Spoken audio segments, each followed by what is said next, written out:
আজ আমরা একটা বিষয়ের উপরে কথা বলতে চাই, আর সেটি হলো আমরা অনেক কষ্ট করে আমল করি, ইবাদত করি।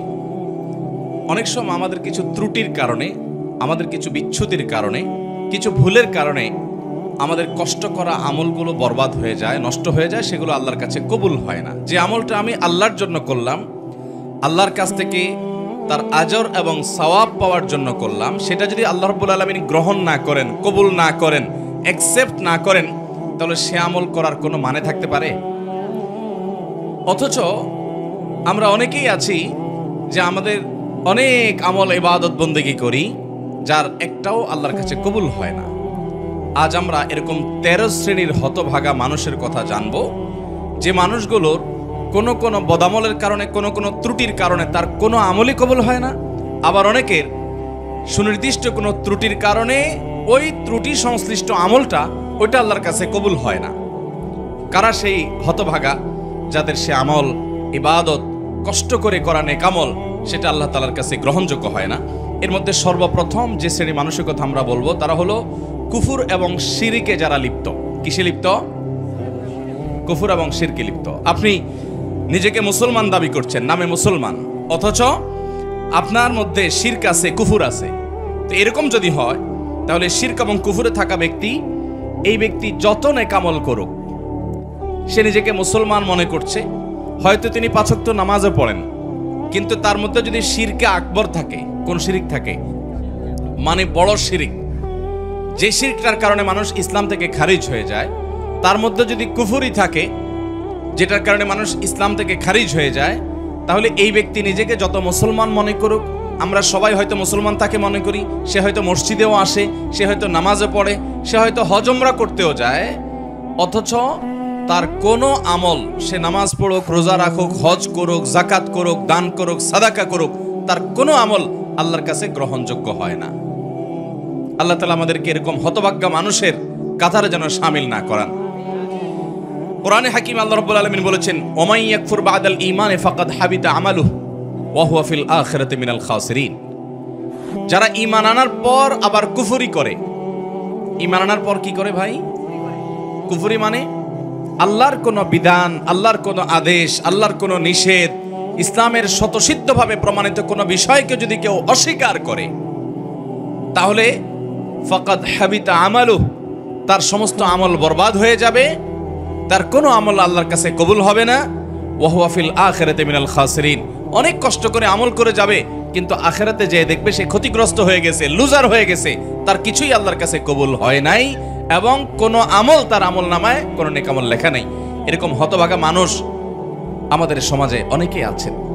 আমরা না জেনে হয়তো সে হতভাগ্যদের কাতারে আমরা শামিল হয়ে গেছি।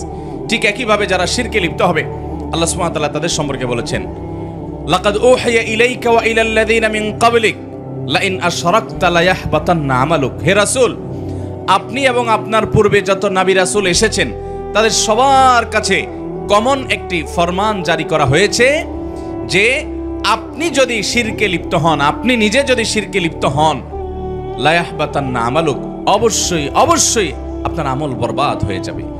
সমস্ত নবী রাসূলদের কাছে এই কমন ফরমান আল্লাহ সুবহানাহু ওয়া তাআলা দিয়েছেন যে কেউ যদি শিরকে লিপ্ত হয়, তার আমল বরবাদ হয়ে যাবে।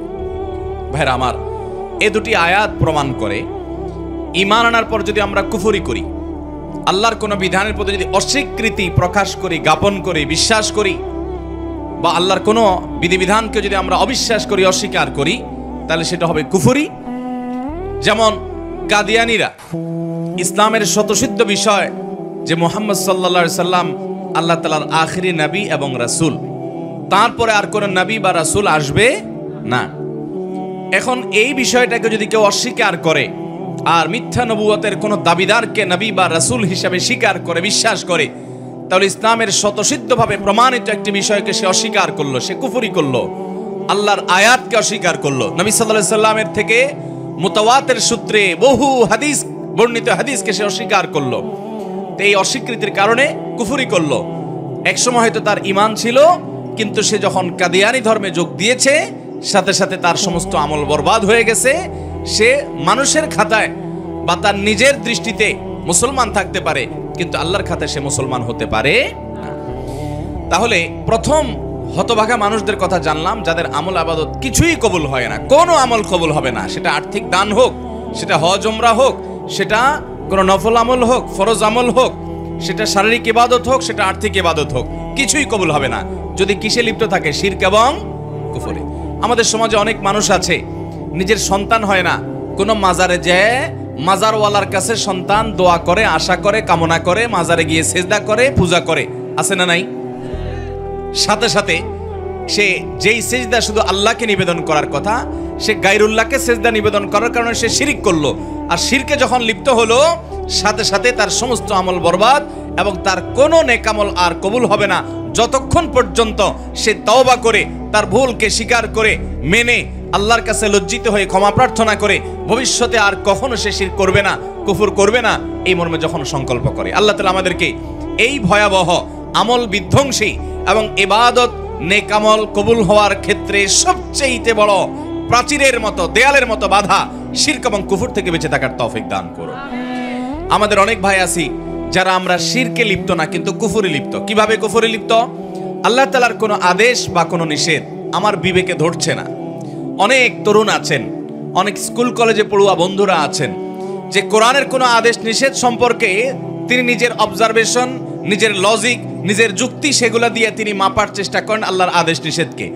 মেপে ঝুপে যখন দেখলেন যে না আমার বিবেকে এটা ধরছে না, আমার যুক্তিতে এটা খাটছে না, তখন তিনি সে সম্পর্কে সন্দেহ পোষণ করেন।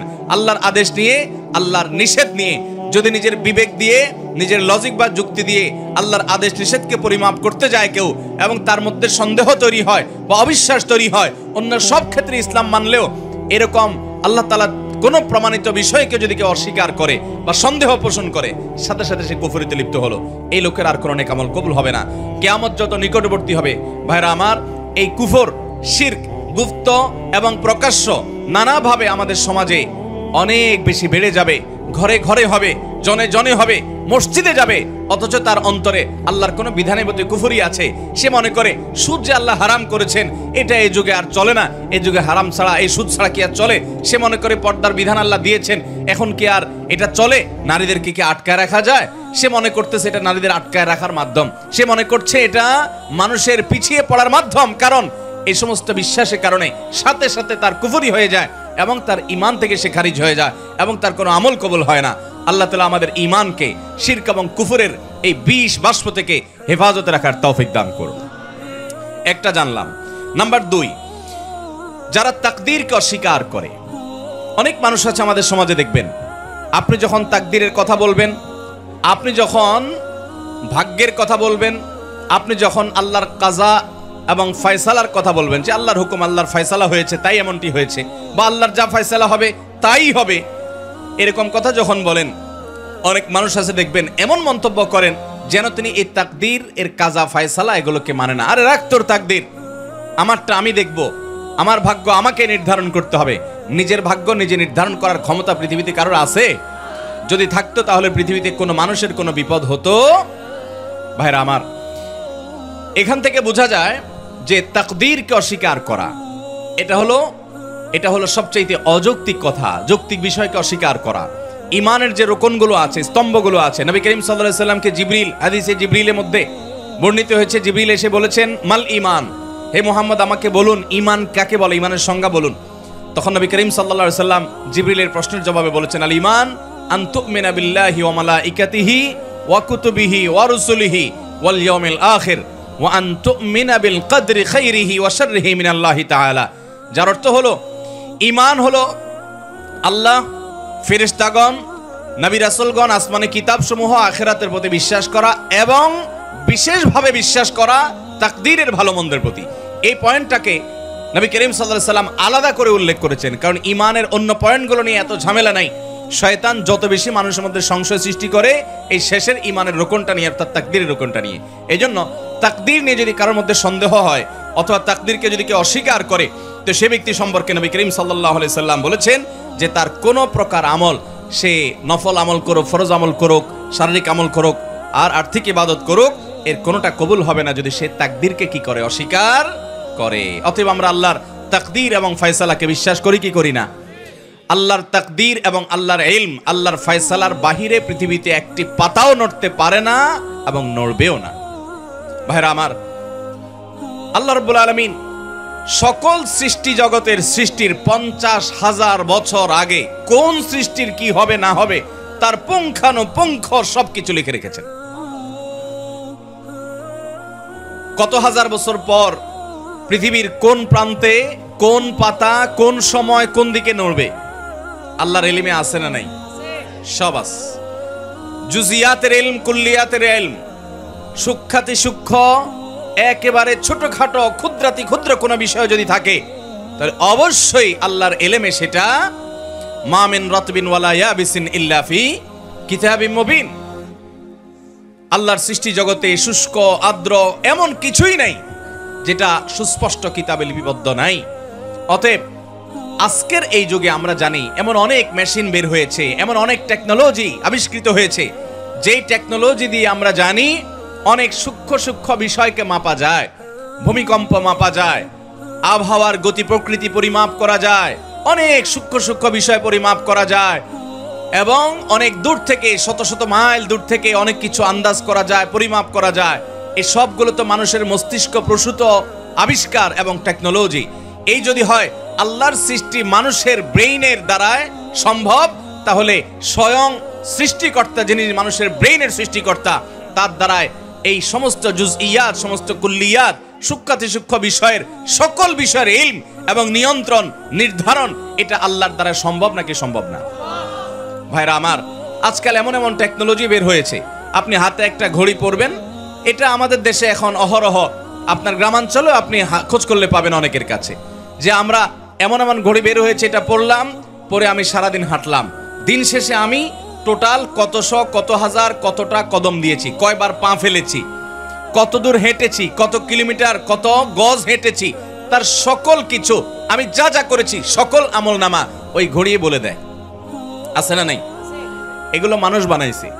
মানুষের বিবেক ব্রেন দিয়ে যদি এরকম আমার সারা দিনে সারা মাসে আমি কত কদম দিলাম, কত পা ফেললাম, কত কিলোমিটার হাঁটা হলো, কত দূর যাওয়া হলো, কত দূর প্রেসার দেওয়া হলো, কি না হলো, আমার সব কিছু যদি রিপোর্ট এই ঘড়ি দিতে পারে, তাহলে এই ঘড়ি যে মানুষ বানাইছে, সে মানুষকে যে আল্লাহ বানাইছেন, সে আল্লাহ রাব্বুল আলামিন তার সৃষ্টি জগতের কোথায় কি হবে না হবে তার সব কিছু, তার নির্ধারণ এবং তার ইলম, তার নখদর্পণ, তার আয়ত্ত, তার নলেজ, এটা তার থাকা সম্ভব কি সম্ভব না? এবং শুধু সম্ভব নয়, এটাই যৌক্তিক যে এটা তার থাকবে, না হলে তিনি আল্লাহ, তিনি আহকামুল হাকিমিন, তিনি কাদির, সবকিছু করতে সক্ষম, এই গুণবাচক নামগুলো তার কেন থাকবে? অতএব একজন ইমানদার তাকদীরের প্রতি বিশ্বাস রাখবে যে এটা আল্লাহ তাআলা নির্ধারণ। আমাদের ভালো কিছু অর্জন হলে সেটাও আল্লাহ জানতেন, আল্লাহ নির্ধারণ ছিল। আর যদি আমাদের কোনো ক্ষতি স্পর্শ করে সেটাও আল্লাহ জানতেন, আল্লাহর নির্ধারণ ছিল। বিধায় তাকদীরকে যেদিকে অস্বীকার করে তার ঈমান থাকবে। তাকদীরকে অস্বীকার করার ফলে আলাদা করে নবী করিম সাল্লাল্লাহু আলাইহি ওয়াসাল্লামের হাদিসে বলেছেন, যদি কেউ তাকদীরকে অস্বীকার করে তাহলে তা লা ইউকবালু মিনহু সরফুন ওয়ালা আদলুন, তার কোনো কিছু কবুল হবে না। এরপরে 3 নম্বর যার আমল ইবাদত কবুল হবে না সে হলো আকুল ওয়ালিদাইন, মা বাবার নাফরমান। এ সম্পর্কে নবী করিম সাল্লাল্লাহু আলাইহি সাল্লামের একটা হাদিস বর্ণিত হয়েছে যে নবী করিম সাল্লাল্লাহু আলাইহি সাল্লাম কয়েক ব্যক্তি সম্পর্কে বলেছেন যে এই কয়েক শ্রেণীর মানুষ, এদের সালাত কবুল হবে না, এদের নামাজ কবুল হবে না, এদের ইবাদত বন্দেগী কবুল হবে না। এর মধ্যে এক ব্যক্তি হলো মা বাবার নাফরমান। অনেক ভাইরা আমরা আছি, আমরা মা বাবার নাফরমানি করি। আমি যখন আসছিলাম তখন যিনি আলোচনা করছিলেন সে ভাই গুরুত্বপূর্ণ একটা কথা বলছিলেন, আমি গাড়ি থেকে শুনলাম। সেটা হলো আমাদের সমাজে আজকাল অনেক নামাজি ছেলেও পাওয়া যায় কিন্তু বাবা মাকে সালাম দেয় না। আছে না নাই? বাবা মাকে সালাম দিতে যদি লজ্জা হয় তাহলে এই লজ্জা কুফুরির অঙ্গ। এই লজ্জা কিসের অঙ্গ ভাই? সব লজ্জা কিন্তু ঈমানের অঙ্গ না। যেই লজ্জা আপনাকে হারাম থেকে বাঁচায় ওইটা হলো ঈমানের অঙ্গ। আর যেই লজ্জার কারণে আপনি ভালো কাজ করতে পারেন না, নেক আমল করতে পারেন না, জড়তা তৈরি হয়, বুঝবেন এটা শয়তান তৈরি করছে, এটা ঈমানের অঙ্গ না, এটা কুফুরির অঙ্গ। ওই লজ্জাকে জয় করতে হবে, সে লজ্জাকে কি করতে হবে? অতএব বাবা মাকে সালাম দেব তো ইনশাআল্লাহ, ভাই বোনকে সালাম দেব তো ইনশাআল্লাহ। অনেক ভাই আছেন আমাদের, তিনি খুব ইনোসেন্ট মানুষ, খুব ভদ্র মানুষ, খুবই সভ্য মানুষ, আখলাকি মানুষ, সবার কাছে ভালো, কিন্তু মা বাবার কাছে আসলে সবচেয়ে বেয়াদব। আছে না নাই? ভাইরা আমার, আমাদের তরুণ প্রজন্মের এরকম দুরবস্থা চলছে আজকাল যে তরুণদেরকে যদি জিজ্ঞাসা করা হয় আল্লাহর জমিনে চোখ বন্ধ করে কিছু হোক বা না হোক চুন থেকে নুন খসলেই যাকে ঝাড়ি দেওয়া যায় তার নাম কি? মা। সন্দেহ আছে কোনো? আমাদের যুবকদের কাছে এটা এখন ডালভাত হয়ে গেছে না, যে অন্য কোথাও ঝাড়ি না চললেও যাকে ঝাড়ি দেয় তিনি কে? মা। যে লোকটাকে সবচেয়ে বেশি শ্রদ্ধা করার কথা, যে লোকটা তার কোনো প্রকার কষ্ট হতে পারে এমন কোন শব্দ পর্যন্ত উচ্চারণ করা নিষিদ্ধ, সেই লোকটার সামনে সবচেয়ে বেশি দুর্ব্যবহার। মা বাবার যারা নাফরমানি করে, মা বাবা বলে ডানে যাও, সে যায় বামে। মা বাবা যদি কোনো নির্দেশ করেন এবং সেই নির্দেশ যদি আল্লাহর কোনো নির্দেশের খেলাফ না হয় সরাসরি, তাহলে সেই নির্দেশ মানা সন্তানের জন্য ওয়াজিব। সেটা সন্তানের জন্য মানা কি? আবশ্যক। সেটা না মানলে আপনি গুনাহগার হবেন। অনেক ভাই আছেন অন্য সব দিক থেকে ভালো, কিন্তু মা বাবার কথা মানেন না, মা বাবার নাফরমানি করেন, মা বাবার বেয়াদবি করেন। আব্দুল্লাহ ইবনে আব্বাস রাদিয়াল্লাহু তাআলা বলেছেন, তুমি তোমার বাবার সামনে জামা ঝাড়া দিয়েছো, এরকম করে জামা ঝাড়া দিয়েছো, ঝাড়া দিয়ে শুধু ধুলা পরিষ্কার করছো, তুমি বেয়াদবের খাতায় নাম লেখাইছো। কারণ তোমার এটা বাবা মার নাফরমানি, হুকুকুল ওয়ালিদাইনের অন্তর্ভুক্ত। ভাইরা আমার, আমাদের শরীরের চামড়া দিয়ে যদি আমরা বাবা মাকে জুতো বানাই দেই, আল্লাহর কসম তারপরও তাদের ঋণ শোধ হবে না। তাদের ঋণ আপনি শোধ করতে পারবেন না। আপনার বাপ অনেক খারাপ, আপনার মা অনেক খারাপ, আপনার কিছু করে না, তারা আপনার আরেক ভাইয়ের দিকে খেয়াল রাখে, আপনার দিকে খেয়াল রাখেন, আপনার শত বিচার থাকতে পারে, শত অভিযোগ থাকতে পারে, শুধু আপনার দুনিয়া আসার কারণ এবং মাধ্যম যে তারা হয়েছেন, এই ঋণটা সারা জীবন আপনি আদায় করে শেষ করতে পারবেন না। আল্লাহ তাআলা আমাদেরকে মা বাবার আনুগত্যকারী, মা বাবার হুকুম মান্যওয়ালা সন্তান হওয়ার তৌফিক দান করুন। মা বাবার অনুগত সন্তান হব তো ইনশাআল্লাহ। বাবা মার সামনে মাথা থাকবে নিচু, ভাইরা মাথা উঁচু হবে না। যদি কখনো জোরে কথা হয়ে যায়, দেরি করবেন না, সাথে সাথে পা জড়িয়ে যেভাবে হোক চোখের পানি ফেলে মাপ চেয়ে নেবেন। আপনার সন্তানদের সামনে, আপনার স্ত্রীর সামনে যদি জোরে কথা বলেন, তো আপনার স্ত্রী সন্তানের সামনে আবার মাপ চাবেন, ঠিক আছে তো ইনশাআল্লাহ? তাদের সামনেই আবার মাপ চাবেন। ভাইরা আমার, মানুষ হিসেবে আমাদের অনেকেরই হয়, আমার আব্বা আম্মার সাথে যদি কখনো আমার জোরে কথা বলা হয়ে গেছে এরকম মনে হয়, যদি আমি কারোর সামনে করেছি তাদের সামনেই আবার তৎক্ষণাৎ যখন একটু হুঁশ ফিরে আসছে, কি করলাম আমি, সাথে সাথে চোখের পানি ফেলে মাপ চাওয়ার এই অভ্যাস সারা জীবন আমি ধরে রাখছি। যারা বাবা হারিয়েছেন আমার মতো, তারা জানেন যে তাদের মাথার উপর থেকে কত বড় বট গাছ চলে গেছে। পড়ালেখা জানেন না আপনার আব্বা, হয়তো তিনি হয়তো গতানুগতিক শিক্ষায় শিক্ষিতও না, তিনি হয়তো অনেক ডান বামও বুঝেন না, আপনার হয়তো তেমন কোনো উপকারেও আসে না। আপনি এই যুগের ছেলে মেয়ে, আপনার অনেক বুদ্ধিশুদ্ধি, অনেক স্মার্টনেস আছে, ওই বেচারার হয়তো এগুলো কিছুই নেই। এরপরেও সন্তানের জন্য যে দিল থেকে একটা দোয়া আসে, সারা দুনিয়ার সমস্ত হুজুর একসাথে হয়ে দোয়া করলে ওই বাবা মার দোয়ার সমান কোনো দিনই হবে না। কিচ্ছু পড়ালেখা জানার দরকার নাই, মায়ের প্যাচ দিয়া দোয়া করতে জানে সেটাও নাই, সেটারও দরকার নেই। অনেক আয়াত হাদিস জানে, অনেক দোয়া দুরুদ জানে, এরকম কিছুও না। শুধুমাত্র ফেলফেল করে চেয়ে থাকে আর আল্লাহর কাছে সন্তানের কল্যাণ কামনা করে, বাস এটুকুর দাম শত শত হাজার কোটি টাকার অ্যাসেটের চাইতে বেশি। আল্লাহ আমাদের বাবা মাকে কদর করার তৌফিক দান করুন। বাবা মার অবাধ্য এবং নাফরমান সন্তান, তার সালাত আল্লাহর কাছে কবুল হয় না, তার নেক আমল, তার নামাজ আল্লাহর কাছে কবুল হয় না। ইমাম নবী করিম সাল্লাল্লাহু আলাইহি ওয়াসাল্লামের হাদিস বর্ণিত হয়েছে। এরপর 4 নম্বর, দান করে যে খোঁটা দেয় তার ওই দানটা কবুল হয় না। অন্যান্য আমল কবুল হয়, কিন্তু দানের আমলটা কবুল হয় না। যে দান করে কি করে? খোঁটা দেয়। আমরা যত মানুষ দান করি, বেশিরভাগ মানুষই দেখবেন বা একটা বড় অংশ দেখবেন আমাদের সমাজে, যারা দান করছে বিশেষ করে মানুষের উপকার করলে, এটা আমরা বিভিন্নভাবে ইনিয়ে বিনিয়ে ইশারা ইঙ্গিতে ঘুরিয়ে ফিরিয়ে বলার চেষ্টা করি। এই রোগটা আমাদের মধ্যে আছে না নাই? আল্লাহ তাআলা কোরআনে কারিমে বলেছেন নেককার মানুষদের পরিচয় কি। সূরা দাহরের ভিতরে আবরার, মুত্তাকি, জান্নাতি মানুষের বৈশিষ্ট্য, তাদের গুণ, তাদের সিফাত উল্লেখ করতে গিয়ে আল্লাহ বলেছেন ওয়ায়ুতঈমুনা আত-তাআমা আলা হুব্বিহি মিসকিনাও ওয়া ইয়াতীমাও ওয়া আসীরা। যে নেককার মানুষ হলেন তারা যারা আল্লাহর মহব্বতে মানুষকে খাদ্য দেয়, মিসকিনকে দেয়, বন্দীকে দেয়, এই মানুষগুলোকে দেয়, এবং বলে তারা লা নুরিদু মিনকুম জাযাআও ওয়ালা শুকুরা ইন্নামা নুতঈমুকুম লিওয়াজহিল্লাহ। তোমাদেরকে যা দিয়েছি আল্লাহর কাছে দিয়ে, আল্লাহর জন্য দিয়েছি, তোমাদের কাছ থেকে প্রতিদানও আশা করি না, ফিডব্যাকও আশা করি না, এমনকি থ্যাঙ্কসও আশা করি না। কি আশা করে না? থ্যাঙ্কসও আশা করে না, মানে স্বীকৃতিরও আশা করে না। আমরা অনেককে উপকার করার পর দেখা যায় সে এটা স্বীকারও করে না। সে যে স্বীকার করে না এটা তার দোষ। মাল্লাম ইয়াশকুরিন্না ইসলাম ইয়াশকুরিল্লাহ, সে স্বীকার না করার কারণে সে গুনাহগার হবে। কিন্তু আপনি স্বীকারের আশা করবেন না, তার স্বীকার দিয়ে আমি কি করব? আমার তো সওয়াব পাওয়া দরকার কার কাছে? আল্লাহর কাছে। যদি সওয়াব পাওয়ার দরকার হয় আমি কারোর কাছ থেকে কোনো আশা করব? সে আমাকে চিনেও না এমন একটা ভাব ধরে, কোনো অসুবিধা নেই। তার চেনাচেনিতে কি আসবে যাবে? আমার রব যদি জানেন আমি দিয়েছি এবং তিনি যদি এটা সংরক্ষণ করেন যথেষ্ট, আর কিছু দরকার আছে? এটা হলো দান। এই দানের সওয়াব পাওয়া যাবে। আর দান করে যার দান করছেন তারে আপনি বিভিন্নভাবে খোঁটা দিলেন, খোঁচাখুচি করে দিলেন না, মানুষের সামনে বলে বেড়ালেন, অথবা সে যেন স্বীকৃতি দেয় এটার আশায় বসে থাকলেন, তাহলে আপনার এই আমলের সওয়াব আল্লাহর কাছে পাবেন না। এই দান আল্লাহর কাছে কবুল হবে। আমার দেশে অনেক মানুষ আছে মসজিদ মাদ্রাসায় দান করে, কিন্তু উনি আশা করে ওনার নামটা মাইকে হুজুর জোর করে বলে দেখ। আছে না নাই? যদি তার উদ্দেশ্য থাকে যে আমারটা শুনে আমার আরেক বন্ধু দিবে, আরেকজন দিবে, উৎসাহিত করব অন্যদেরকে, তাহলে ঠিক আছে, সেটা হলে জায়েজ আছে। কারণ আল্লাহ তাআলা কোরআনে কারিমে বলেছেন যে ইন তুখফুস সাদাকাত ফানিআম্মা হিয়া।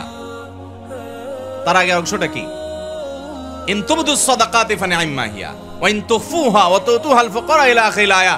যদি দান প্রকাশ্যে করো অর্থাৎ অন্যকে উৎসাহিত করার উদ্দেশ্যে, তাহলে তো অনেক ভালো। আর যদি গোপনে করো যাতে করে তোমার ইখলাসের কোনো ঘাটতি না হয়, তো সেই দানেরও আল্লাহ তাআলা প্রশংসা করেছেন। এটা নিয়তের উপর নির্ভর করবে।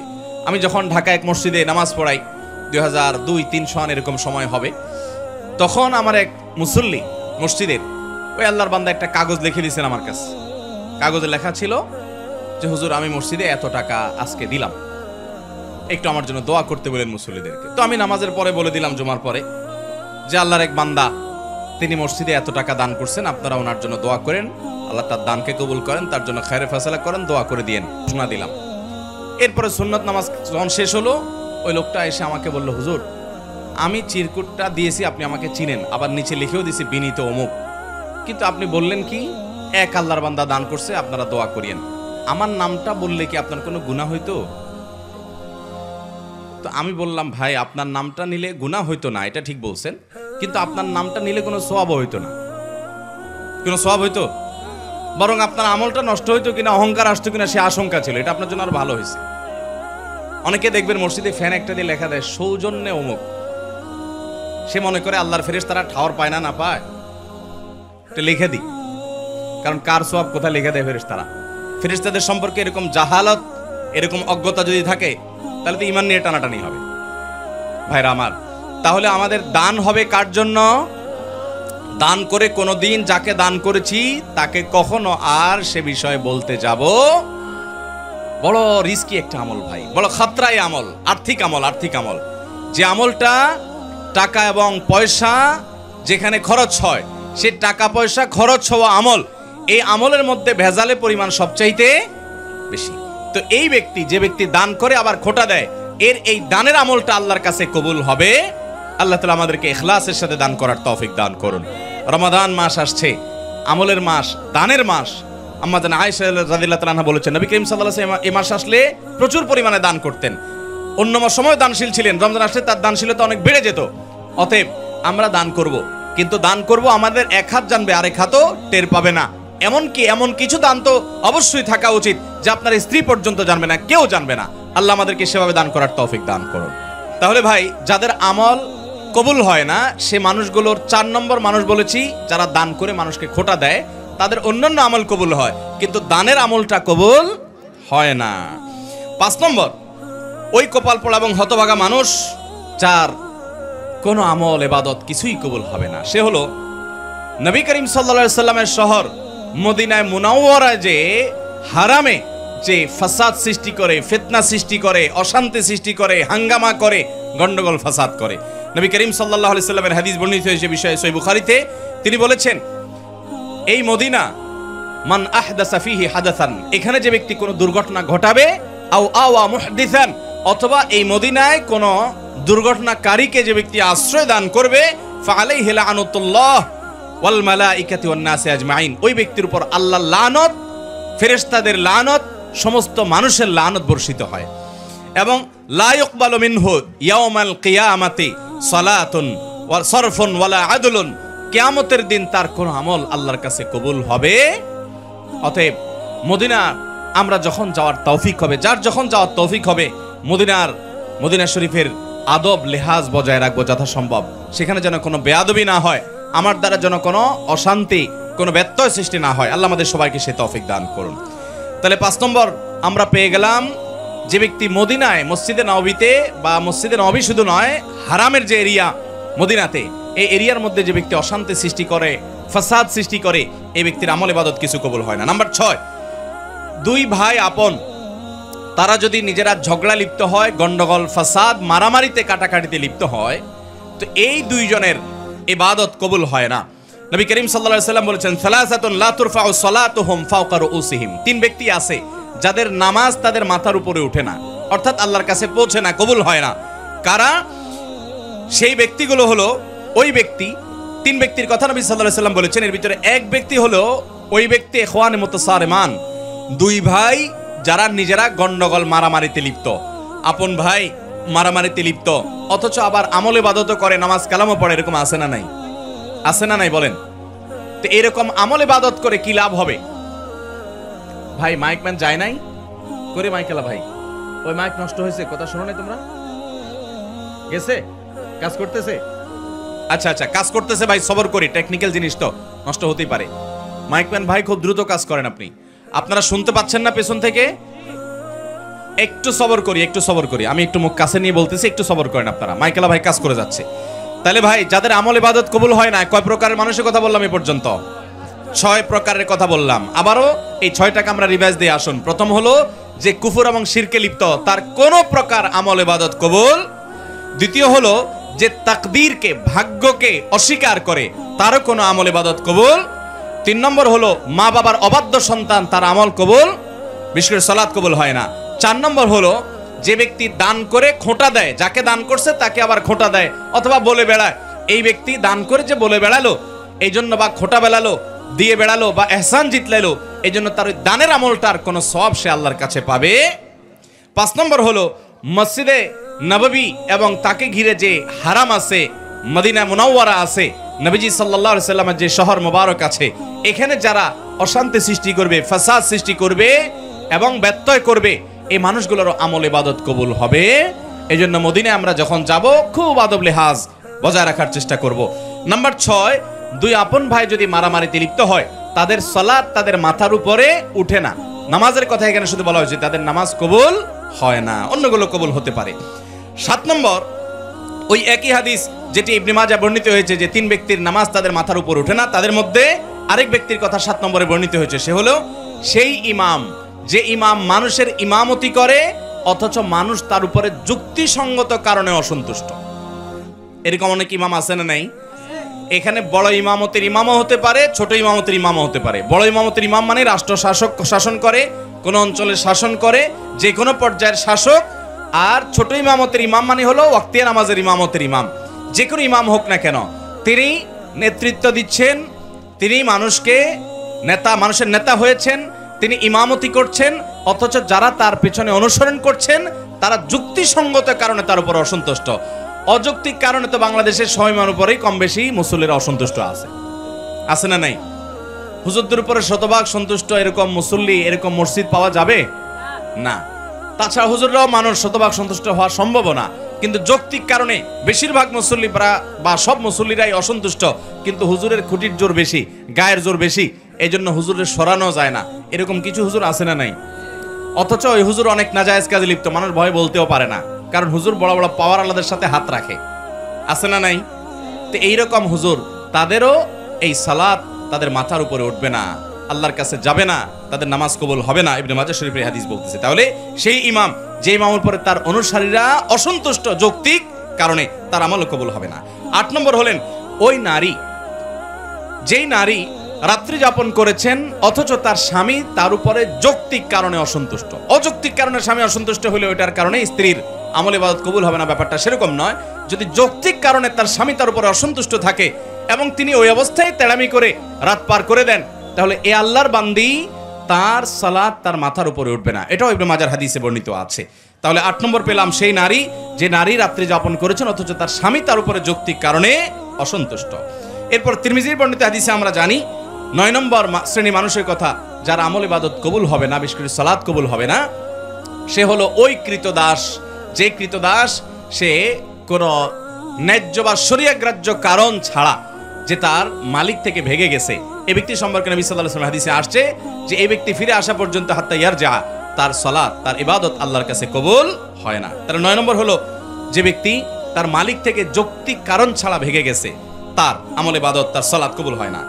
এবং 10 নম্বর হলেন ওই নারী, যেই নারী বাসা থেকে বের হয়েছেন সুগন্ধি মেখে। আজকাল আমাদের অনেক মুসলমান মেয়েরা আছেন, আমাদের অনেক মা বোনরা আছেন যে অনেক পারফিউম ব্যবহার করে, অনেক সুগন্ধিযুক্ত প্রসাধনী ব্যবহার করে তার আশপাশের পুরো পরিবেশটাকে মোহিত করে ফেলছে সুগন্ধি দিয়ে, সেটা ব্যবহার করে তিনি বের হচ্ছেন। এই সুগন্ধি যতজনের নাকে যাচ্ছে তারা ফিতনায় পতিত হচ্ছে, তারা কল্পনার জেনায় লিপ্ত হচ্ছে, তারা গুনাহগার হচ্ছে, সমাজ অস্থিতিশীল হচ্ছে, ফাসাদের দিকে যাচ্ছে। এরকম অনেক মা বোন আমাদের আছেন না নাই? এই সমস্ত মা বোনদের অনেকে আছেন নামাজও পড়তে যান, এভাবে সুগন্ধি ব্যবহার করে তিনি বাজারে গেলে অন্যান্য কাজ করলে তার পরিণাম কি হবে সেটা তো পরের কথা। আপনি শুধু এটা চিন্তা করুন যে নবী করিম সাল্লাল্লাহু আলাইহি ওয়াসাল্লাম এইরকম সুগন্ধি ব্যবহার করে কোন নারী যদি মসজিদে পর্যন্ত যায়, তার সম্পর্কে পর্যন্ত নবী সাল্লাল্লাহু আলাইহি ওয়াসাল্লাম বলেছেন যে তার সালাত কবুল হবে না। তিনি মসজিদে গিয়ে নামাজ পড়লে সে নামাজ কবুল হবে না যতক্ষণ পর্যন্ত বাসায় ফিরে এসে গোসল করে তার শরীরের সে সুগন্ধি ধুয়ে মুছে পরিষ্কার করে নামাজ আদায় না করবেন। এর মানে কিন্তু এই না যে একজন নারী সুগন্ধি ব্যবহার করতে পারবেন না, 100 বার ব্যবহার করবেন। তিনি তার বাসায় সুগন্ধি ব্যবহার করবেন, নিজের লোকদের মধ্যে তিনি সুগন্ধি ব্যবহার করবেন, গায়রে মাহরাম কারোর কাছে তার সুগন্ধির ঘ্রাণ যেন না যায় সেটা তিনি হতে দিবেন না। দেখুন, এটা কিন্তু একজন মুসলিম নারীর আত্মসম্মান বোধের ব্যাপার। এই যে ইসলাম আমাদেরকে পর্দার কথা বলেছে, এই যে সুগন্ধের নিয়ন্ত্রণ, এটাও পর্দার কারণে। এই যে তাদের কণ্ঠকে আল্লাহ তাআলা কোমল করতে নিষেধ করেছেন তাদের সাথে কথা বলার সময়, এটাও পর্দার প্রয়োজনে। কেন? কারণ মুসলমান নারী অতি সম্ভ্রান্ত, তার ইজ্জত এবং সম্মানের মূল্য অনেক বেশি। রাস্তার মানুষ তাকে নিয়ে বাজে চিন্তা করবে, এটা কোনো আত্মসম্মান বোধ সম্পন্ন কোনো নারী সেটা হতে দিতে পারে? যে তার সৌন্দর্য দেখে তার শরীর নিয়ে, তাকে নিয়ে নানান নোংরা চিন্তা করবে অসুস্থ মনের মানুষগুলো, এটা কোনো মুসলমান নারী হতে দিতে পারে? এই জন্য আল্লাহ তাআলা পর্দার বিধান দিয়ে বলেছেন যালিকা আদনা আন ইউরাফনা। এটা এই জন্য দেওয়া হয়েছে যাতে চেনা যায় পর্দা দেখে যে এরা বাজারে মহিলা না, এরা সেই মহিলা যাদের মধ্যে সম্ভ্রম আছে, সম্ভ্রম এবং ইজ্জত রক্ষা করার গরজ আছে, যাদের আত্মসম্মান বোধ আছে। এরকম আত্মসম্মান বোধ সম্পন্ন নারী তারা নিজেদের ইজ্জতকে রাস্তা রাস্তায় বিলায় বেড়ায় না, মানুষকে নিয়ে তাকে নিয়ে মানুষকে জল্পনা কল্পনার সুযোগ দেয় না। অতএব এইটার প্রয়োজনে একজন নারী তিনি সুগন্ধি ব্যবহার করবেন, তার নিজের আলোয়, নিজের বলয়ে তিনি বাহিরে যখন যাবেন পরপুরুষকে আকৃষ্ট করার উদ্দেশ্যে তিনি সেটা করবেন না। হালকা পাতলা যদি থাকে যার ফলে অন্য পুরুষের নাক পর্যন্ত না যায় বা আশপাশটা মোহিত হয়ে যাওয়ার মতো না হয়, তাহলে সেটুকু জায়েজ হতে পারে। যাই হোক, তাহলে 10 নম্বর হলেন সেই নারী, যেই নারী মসজিদে নামাজ পড়তে গেছে অথচ এইভাবে গেছে। দেখেন, নামাজ পড়তে গেলেও যদি বেপর্দা ভাবে যায়, বেশরিয়তে ভাবে যায়, সেটাও কিন্তু আল্লাহর কাছে সওয়াবের কারণ হবে না, সে নামাজ কবুল হবে না। 11 নম্বর, ওই ব্যক্তি যে ব্যক্তি দান করে কিন্তু সে দানটা হারাম টাকা থেকে দান করে। এরকম লোক আমাদের দেশে আছে না নাই? অভাব নাই। মসজিদ মাদ্রাসা ওয়াজ মাহফিলে টাকা দেনেওয়ালা মানুষ হারাম টাকা যারা উপার্জন করে, এদের টাকাগুলো যদি নেওয়া বন্ধ করতো তাহলে মাহফিলগুলোর এত আলো ঝলমলো লাইটও থাকতো না। মসজিদ মাদ্রাসা ওয়াজ মাহফিল আমরা যারা করি, এর পরিচালনার সাথে যারা জড়িত, এদের মধ্যে খুব অল্প সংখ্যক মানুষ আছে যে ইসলামটাকে ভালো করে বুঝছে, যার কারণে না বোঝার কারণে তারা মসজিদটাকে চকচকা ফকফকা করার জন্য যে টাকা দেয় হুমড়ি খেয়ে নেয়। অথচ আপনারা যারা মক্কায় গেছেন তারা জানেন, আর ইউটিউবের মাধ্যমে বিভিন্ন ভিডিওর মাধ্যমে আপনারা যারা দেখেছেন তারাও জানেন যে মক্কা মসজিদে হারামের পাশে বুক পরিমাণ একটা ওয়াল দিয়ে রাউন্ড দেওয়া আছে। খেয়াল করছেন কখনো? এটাকে বলা হয় হাতিমে কাবা। এটা কাবার এরিয়া। ইব্রাহিম আলাইহিস সালাম যে কাবা পুনর্নির্মাণ করেছিলেন, এই জায়গাটা কাবার ভিতরে ছিল। এই যে কালো গিলাপে মোড়ানো আল্লাহর ঘর মসজিদ, এটার মধ্যে ওইটাও ছিল। কিন্তু নবী করিম সাল্লাল্লাহু আলাইহি সাল্লামের দাদা আব্দুল মুত্তালিব, নবী সাল্লাল্লাহু আলাইহি সাল্লাম যখন ছোট ছিলেন তখন উনি এই কাবা যখন ভেঙে পড়ে পুরান হয়ে গেছে, তখন এটার ভবনকে সংস্কার করে পুনর্নির্মাণ করার উদ্যোগ নিলেন উনি, একা না, কুরাইশের সব নেতারা মিলে। এটা যখন উদ্যোগ নেওয়া হলো, তারা ঘোষণা দিলেন, দেখেন তারা মুশরিক ছিলেন কিন্তু তাদের চিন্তা চেতনা কত শুদ্ধ ছিল এই ক্ষেত্রে যে তারাও এটা বুঝতেন যে আল্লাহর ঘরে হারাম টাকা ঢুকানো উচিত না। এই জন্য তারা ঘোষণা দিলেন আমরা এই বাইতুল্লাহ পুনর্নির্মাণ করব, এটার জন্য ফান্ড কালেকশন করছি, যারা যা পারেন টাকা দেন, কিন্তু যে হারাম টাকা উপার্জন করেন তার টাকা আমরা নেব না। সমাজে কে হালাল টাকা উপার্জন করে, কে হারাম টাকা উপার্জন করে, সমাজের লোকজন কম বেশি জানে কি জানে না? আর হালাল টাকা সব যুগে বেশি থাকে না হারাম বেশি থাকে? তো হারাম বেশি থাকে, সেজন্য হারাম টাকা নেই নাই, আর যেহেতু নেই নাই অতএব টাকার অভাব দেখা দিছে।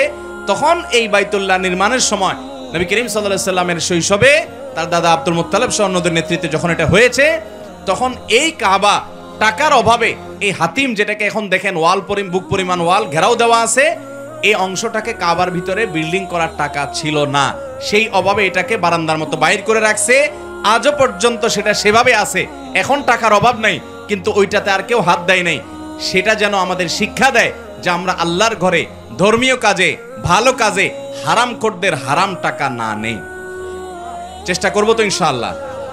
আমাদের আসুন্নাহ ফাউন্ডেশনে মেম্বারশিপ নেয়ার জন্য যারা এককালীন 1 লক্ষ টাকা দিয়ে মেম্বারশিপ নেন, ওখানে আমাদের লেখা আছে যে হালাল টাকা থেকে দিতে হবে, মাস্ট। আমরা হারাম টাকা থেকে আপনাকে এই দান কবুল করব না। হারাম টাকা দান করবেন, গরিব দুঃখীকে দান করবেন সওয়াবের নিয়ত করা ছাড়া, যদি মালিককে দিতে না পারেন সেটা আরেক বিষয়। কিন্তু আল্লাহর ঘর, দ্বীনি কাজ, যত বেশি হালাল টাকা ইনভলভ হবে তত বেশি মানুষের ঈমান আমল মজবুত হবে, ওই প্রতিষ্ঠান থেকে মানুষের হেদায়েত তত বেশি হবে। আমাকে একবার কোথা জানে প্রশ্ন করেছে যে ইমাম সাহেব 7 দিন 7 বাড়িতে খানা খায়। সারা বাংলাদেশেই কম বেশি এরকম কালচার আছে যে ইমাম সাহেব 7 দিন 7 বাড়িতে খানা খায়, আর পয়সা আলা বাড়িগুলা বাইসে কমিটির লোকেরা ঠিক করে। ঠিক না বেঠিক? এখন পয়সা আলা বাসুক, তাতে দোষ নাই, পয়সা আলা হলে তো আর খারাপ না। কিন্তু হালাল হারাম যদি বাজ বিচার না করে, শুধু পয়সা দেখেই প্রত্যেকের বাড়িতে টিফিন বাটি পাঠায় দেয়, আর হুজুরও খুব মুছে তাও দিয়ে খাইতে থাকে, তাহলে প্রশ্ন আসছে যে এই হুজুরের পিছনে নামাজ পড়লে নামাজ হবে কিনা? কারণ হুজুর তো হালাল হারাম বাজ বিচার নাই, সবই ঢুকতেছে ভিতরে। আর হারাম দেহ, এটা দিয়ে দোয়া করলেও দোয়া কবুল হবে না, পরিষ্কার হাদিসে বলা আছে। জটিল প্রশ্ন। অতএব ভাইরা আমার, আমরা দ্বীনি প্রতিষ্ঠান যারা পরিচালনা করব, ইনভলভ হব, চাকচিক্য একটু কম করব, তারপর হালাল টাকাকে প্রায়োরিটি দিব। ঠিক আছে তো ইনশাআল্লাহ? আল্লাহ আমাদেরকে তৌফিক দান করুন। তাহলে যারা হারাম টাকা দান করে তাদের সেই দান আল্লাহ কবুল করবেন, কারণ নবী করিম সাল্লাল্লাহু আলাইহি সাল্লাম বলেছেন ওয়ালা সাদাকাতা মিন গুলুল। আপনি অবৈধ উপার্জন করেছেন, সেই টাকা দিয়ে যদি দান করেন সে দান কবুল হবে না। এখানে গুলুলের মানে হলো গনিমত বা যুদ্ধলব্ধ সম্পদ যদি আত্মসাৎ করে চুরি করে দান করে সেটা কবুল হবে না, অর্থাৎ এটা জাতির সম্পদ। ঠিক একইভাবে রাষ্ট্রের সম্পদ, জনগণের সম্পদ, জাতির সম্পদ চুরি করে, আপনার গম চুরি, টিন চুরি, বিভিন্ন জিনিস চুরি করে লাখপতি কোটিপতি হয়ে এরপরে যদি আপনি দান দক্ষিণা করেন, 2 পয়সার কোনো মূল্য আল্লাহর কাছে পাবেন না। নবী করিম সাল্লাল্লাহু আলাইহি সাল্লাম পরিষ্কার ভাবে বলেছেন যে ওয়ালা সাদাকাতা মিন গুলুল, এই মানুষের জাতীয় সম্পদ আত্মসাৎ করে চুরি করে আপনি সাদকা করেন, সেই সাদকা কবুল হবে না। তাহলে আমরা 11 নম্বর কপাল পড়ার কথা জানলাম। যেই কপাল পড়ার দান তার আমল কবুল হবে না, সে হলো হারাম টাকা দান করে। আরেক হাদিসে আসছে নবী করিম সাল্লাল্লাহু আলাইহি সাল্লাম বলেছেন ইন্নাল্লাহা তাইয়্যিবুন লা ইয়াকবালু ইল্লা তাইয়্যিবা। আল্লাহ তাআলা পবিত্র, তিনি পবিত্র ছাড়া, হালাল ছাড়া আর কিছু দান করলে সেটা কবুল করবেন না। তাহলে হাদিস থেকে বোঝা গেল যে হারাম দান সেটা কবুল হবে না। তাহলে যার আমল অর্থাৎ দান কবুল হবে না, অন্য আমল কবুল হতে পারে, সে ব্যক্তি হলো যে হারাম টাকা দান করে। এটা হলো 11 নম্বর। 12 নম্বর হলো ওই মুসল্লি, ওই নামাজি, যে নামাজি ব্যক্তি নামাজ পড়ে পবিত্রতা ঠিক ঠিকানা নাই, পবিত্রতা ঠিক মতো করে না, সুন্দরভাবে করে না। বিশেষ করে শীতের সময় আসলে দেখবেন আমাদের অনেক ভাই আছেন নামাজের জন্য ওযু করেন, কিন্তু ওযু এত তাড়াহুড়ো করে করেন যে কোনর এখানে শুকনা থাকে, গোড়ালির ওখানে শুকনা থাকে, আঙ্গুলের চিপায় শুকনা থাকে, কানের লতির এখানে শুকনা থাকে। আসেনি নাই? নবী করিম সাল্লাল্লাহু আলাইহি সাল্লাম বলেছেন ওয়াইলুল লিল আকাব মিনান নার, তোমাদের পায়ের গিরা গোড়ালি এগুলোকে জাহান্নামের আগুন থেকে বাঁচাও। তার মানে কি? ভালো করে ডলে ডলে ধুয়ে তারপরে ওযুকে পূর্ণাঙ্গ করো। ওযুর যত নির্দেশ আছে ওলামায়ে কেরাম বলতে পারবেন, ওযু সম্পর্কিত যত নির্দেশ নবী করিম সাল্লাল্লাহু আলাইহি সাল্লামের আছে, তার সবগুলোতে একটা শব্দ আছে, সেটা হলো ইসবাগুল ওযু, আসবিগুল ওযু। তার মানে আকমিলুল ওযু, অর্থাৎ ওযুকে পরিপূর্ণভাবে করো, উত্তম রূপে করো, ভালোভাবে করো। ওযু ভালোভাবে করার মানে এই না যে পানি 1 বালতি খরচ করেন, পানি খরচ করবেন কম, কিন্তু কোন জায়গায় শুকনা থাকতে পারবে না, ভালো করে ডলে দিতে হবে। তো যদি কেউ ওযু অপূর্ণাঙ্গ রাখে, শুকনা রাখে, বা ভালো করে পবিত্রতা অর্জন না করে, ওই ব্যক্তি ওই ওযু নিয়ে নামাজ পড়লে সে নামাজ কবুল হবে না। অন্য আমল কবুল হবে, কিন্তু তার নামাজ কবুল হবে না। কারণ নবী করিম সাল্লাল্লাহু আলাইহি সাল্লাম বলেছেন যে লা তুকবালু সালাতুন মিন গায়রি তাহুরিন, পবিত্রতা ছাড়া কোনো নামাজ কবুল হবে না। অতএব ফরজ গোসল ঠিকমতো করতে হবে, ওযুটা ঠিকমতো করতে হবে, না হলে ওই নামাজ কবুল হবে না। তাহলে যার আমল অর্থাৎ নামাজ কবুল হয় না, সে হতভাগা মানুষ। তার 12 নম্বর আমরা পাইলাম যে পবিত্রতা অর্জন করা ছাড়া কিংবা অপূর্ণাঙ্গ পবিত্রতা নিয়ে নামাজ পড়ে, তার নামাজ কবুল হবে না। 13 নম্বর এবং সর্বশেষ হলো, যেই নারী নামাজ পড়ে, প্রাপ্তবয়স্কা নারী, অথচ তার মাথায় ওড়না নাই যেভাবে ওড়না দেওয়া দরকার, অর্থাৎ নামাজের জন্য যতটুকু সতর ঢাকা দরকার ততটুকু যদি ঢাকা না থাকে, তাহলে তারও কি হবে না, ওই নামাজ কবুল হবে না। তিরমিজি হাদিসে আসছে, নবী করিম সাল্লাল্লাহু আলাইহি ওয়াসাল্লাম বলেছেন, লা তুকবালু সালাতু হাইদিন ইল্লা বিল খিমার। একজন প্রাপ্তবয়স্কা নারী তিনি খিমার অর্থাৎ ওড়না ছাড়া, অর্থাৎ সতর পরিপূর্ণভাবে ঢাকা ছাড়া নামাজ পড়লে নামাজ হবে না। আমাদের বাংলাদেশে গ্রামে শহরে এখনো হাজার হাজার মা বোন আছেন, নামাজ হয় না, নামাজ হয় না। আপনার আশেপাশে আপনার মা চাচি, আপনার যারা যারা নামাজ পড়ে, বিশেষ করে আপনার মাহরাম নারী যারা, আপনার মা বোন, তাদের নামাজের দিকে একটু খেয়াল রাখেন। অনেকে আছেন সালাত আদায় করেন কিন্তু সালাত হয় না। কেন হয় না? ধরুন তিনি শাড়ি পরে সালাত আদায় করছেন, কোনো অসুবিধা নেই, শাড়ি পরে পড়েন, 3 পিস পরে পড়েন, অথবা আপনি মেক্সি পরে পড়েন। উদ্দেশ্য হলো, মূল বিষয়টা হলো সালাতের মধ্যে সতর ঢাকতে হবে। পুরুষের জন্য সালাতে সতর হলো নাভি থেকে হাঁটু পর্যন্ত, আর কাঁধও যেন খোলা না থাকে, সে মর্মে হাদিসে আছে পুরুষের জন্য নির্দেশনা। কিন্তু নারীর সালাতের জন্য তার সতর হলো মাথা থেকে পা পর্যন্ত, মুখমণ্ডল, 2 হাতের কবজি এবং পায়ের তলা, এগুলা ছাড়া তার পুরো শরীর তাকে ঢাকতে হবে।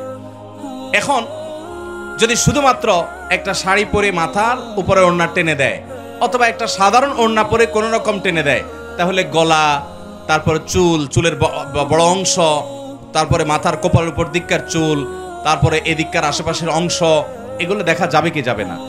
অনেক সময় দেখা যাবে যে পেট পিটের অংশ দেখা যাচ্ছে, হাতের গোছা, এগুলো রুকুতে উঠা নামার সময় শাড়ি সরে যায়, এগুলো দেখা যাবে। তো এগুলো যদি পুরো নামাজে খোলা থাকে তাহলে নামাজ হবে না। আমাদের অনেক বোনরা জানে না, অনেক মহিলারা জানে না, অনেক মারা জানে না। আজকাল অনেক নামাজের ওড়না বের হয়েছে মাশাআল্লাহ, যে ওড়না মাথা থেকে পা পর্যন্ত পুরো শরীরকে ঢেকে দেয়। ওইটার ভিতরে আপনি যদি তাদেরকে ওইটা দেন নামাজের জন্য, তাহলে ওটার ভিতরে নামাজ পড়লে আর এগুলো কোনোটা খোলা থাকে না। তার ভিতরে এবার শাড়ি থাকুক, অন্য কিছু থাকুক, উপর দিয়ে ওড়না মাথা থেকে পা পর্যন্ত ঢেকে ফেললেন। তো এই যে পুরো শরীর সতর ঢাকতে হয় নামাজের মধ্যে, অনেক মহিলারা জানেন না, তাদের নামাজ হয় না। তো এদের এই নামাজ আল্লাহর কাছে কবুল হবে না, যে নামাজের সতর ভালো করে ঢাকা হয় নাই। তাহলে 13 শ্রেণীর মানুষের কথা আমরা জানলাম। আবারও এক নজরে বলে দিচ্ছি। নাম্বার 1, যারা কুফর এবং শিরকে লিপ্ত, তাদের কোনো আমলই কবুল হবে না। নামাজ না, শুধু কোনো আমলই কবুল হবে না যদি শিরকে আকবর এবং কুফরে আকবরে লিপ্ত হয়। আর 2 নম্বর হলো যারা তাকদীরকে অস্বীকার করে। এদের সম্পর্কে নবী করিম সাল্লাল্লাহু আলাইহি ওয়াসাল্লামের হাদিস আছে যে মুনকিরুম বিল কদর, কদরের অস্বীকারকারী, এই ব্যক্তির সালাত, এই ব্যক্তির ইবাদত, এই ব্যক্তির আমল আল্লাহর কাছে কবুল হবে না কোনো। নাম্বার 3, মা বাবার অবাধ্য এবং নাফরমান সন্তান। মা বাবার সাথে বেয়াদবি করে, কথা মানে না, আদব লেহাজ করে না, মা বাবার নাফরমান, উকুকুল ওয়ালিদাইনের কবিরা গুনাহে লিপ্ত, এই পাপিষ্ট, এই অপরাধী নরধম, তার আমল, তার সালাত আল্লাহর কাছে কবুল হবে না। নাম্বার 4, যে ব্যক্তি কাউকে দান করে আবার খোঁটা দেয়, দান করে বলে বেড়ায়, গল্প দিয়ে বেড়ায়, যাকে দান করে তাকে ছোট বানায় রাখে সব সময়, তার কাছে কৃতজ্ঞতা আদায় করে নেয়, স্বীকৃতি আদায় করার জন্য চেষ্টা করে, অর্থাৎ এক কথা খোঁচাখুচি করে এবং খোঁটা দিয়ে বেড়ায়, দান করে আবার যাকে দান করছে তাকে কষ্ট দেয়। আল্লাহ মাফ করুক আমাদেরকে সেই মান্নান, অর্থাৎ এইরকম ব্যক্তি দান করে খোটাখুটি দেয়, তার ওই দানের আমলটা আল্লাহর কাছে কবুল হবে না। 4 নম্বর। 5 নম্বর হলো মসজিদে নববীর আশেপাশের যে এলাকা, অর্থাৎ হারামের যে এলাকা মদিনার, সেখানে যদি কেউ কোনো প্রকার অশান্তি সৃষ্টি করে, ফাসাদ সৃষ্টি করে, এই ব্যক্তি অথবা ফাসাদ সৃষ্টিকারীকে যদি কেউ আশ্রয় দেয়, এই ব্যক্তির কোনো আমল ইবাদত কবুল হবে না। 6 নম্বর হলো 2 ভাই আপন যদি তারা নিজেরা গন্ডগোলে লিপ্ত হয়, হতে পারে কোনো বিষয় মনোমালিন্য, কিন্তু আপনি মারামারি কাটাকাটি করবেন এবং ঝগড়া ফাসাদ জীবনভর করে থাকবেন, এটা কখনো ভালো মুসলমানের চরিত্র হতে পারে না। আপনাকে ছাড় দিতে হবে, আপনার ভুল নাই, তারপর আপনি ছাড় দেন, ভাইয়ের সাথে মিশার চেষ্টা করেন, আপনি অন্তত গন্ডগোল বাড়ায়েন না। যদি না করেন তাহলে এই ব্যক্তিরও নবী করিম সাল্লাল্লাহু আলাইহি ওয়াসাল্লামের হাদিসের আলোকে আমরা জানি, তারও কি হবে না, আল্লাহর কাছে তার সালাত তার মাথার উপরে উঠবে না, তার নামাজটা কবুল হবে না। 7 নম্বর হলো সেই ইমাম, যে ইমামের উপরে তার মুক্তাদিরা, তার অনুসারীরা যৌক্তিক কারণে অসন্তুষ্ট, তার নামাজও তার মাথার উপর উঠবে না, অন্য আমল কবুল হতে পারে। 8 নম্বর হলো সেই নারী, যে নারী রাত্রি যাপন করেছে অথচ তার স্বামী তার উপরে কিনা সন্তুষ্ট না যৌক্তিক কারণে, তাহলে সেইটাকে যদি পাত্তা না দিয়ে এবার পড়ে থাকে, তাহলে আল্লাহ রাব্বুল আলামিনের কাছে তার সে নামাজের সওয়াব পৌঁছায় না, এটা মাথার উপরে যায় না। আর 9 নম্বর হলেন ওই কৃতদাস, তিরমিজি বর্ণনা অনুযায়ী, যে দাস যে অধীনস্থ তার মালিকের কাছ থেকে অন্যায্য কোনো কারণ ছাড়া, মানে শরিয়া গ্রাহ্য কারণ ছাড়া সে পলায়ন করেছে, তার উপরও একই কথা প্রযোজ্য, তার সালাত উপরে যাবে না। বা তার সালাত কবুল হবে না। এরপর 10 নম্বর হলো ওই নারী, যেই নারী মসজিদে গেছে নামাজ পড়ার জন্য কিন্তু সুগন্ধি মাখায় গেছে, আশপাশে মানুষকে ফিতনা ফেলতেছে, এত ভারী পারফিউম, স্প্রে, আতর ইত্যাদি ব্যবহার করে, প্রসাধন ইত্যাদি ব্যবহার করে গেছে যে আশপাশে মানুষের নাকে তার গ্রাম যাক। এই নারী গুনাহগার, এমনকি নামাজ যদি পড়তে যায় তার নামাজ কবুল হবে না যতক্ষণ মতো সে ফিরে এসে এটা দূর না করে। তিনি যেটা করতে পারেন শরীয়তের গণ্ডির মধ্যে থেকে সেটা অবশ্যই সুগন্ধি ব্যবহার করতে পারেন, অর্থাৎ বাসা বাড়িতে। আর 12 নম্বর হলেন ওই হতভাগা ব্যক্তি যিনি দান করেন হারাম টাকা থেকে, তার ওই দান আল্লাহর কাছে কবুল হবে না। 11 নম্বর এটা। 12 নম্বর হলেন ওই নামাজি ব্যক্তি, যে ব্যক্তি নামাজ পড়ে কিন্তু পবিত্রতাটা ভালো করে করে না, তার নামাজের আমলটা কবুল হবে না। আর 13 নম্বর হলেন ওই নারী, যে নারী প্রাপ্তবয়স্কা অথচ ওই যে সতরটা ঠিক মতো ঢাকেন না, তার নামাজও কবুল হবে। আল্লাহ তাআলা আমাদের সমস্ত আমল ইবাদত কষ্ট করে যেগুলো আমরা করি, এই যে এসে ওয়াজ মাহফিলে আসলেন, কথা শুনলেন, বসলেন, আপনাকে কেউ টাকা পয়সা দিবে এখানে ভাই? নিজের গরজে নিজের খরচে অনেক কষ্ট করে আসলেন, একটু দিনই কথা শুনলেন, এই আমলটা আপনার আমল নামায় যুক্ত হোক, আমি চাই কি চাই না বলেন? তাহলে এই 13 প্রকার হতভাগাদের কোনোটার মধ্যে যেন আমরা সামিল না হই, আমার মধ্যে যেন এই 13টার কোনোটা গুনাহ যেন না থাকে, আমরা সেই চেষ্টা করব তো ইনশাআল্লাহ। আল্লাহ আমাদের সবাইকে সেরকম নেককার, সেরকম আমলওয়ালা, আমার আমলের হেফাজত করনেওয়ালা, এখলাসওয়ালা, নেককার এবং ইমানদার মুত্তাকি মানুষ হওয়ার তৌফিক দান করুন।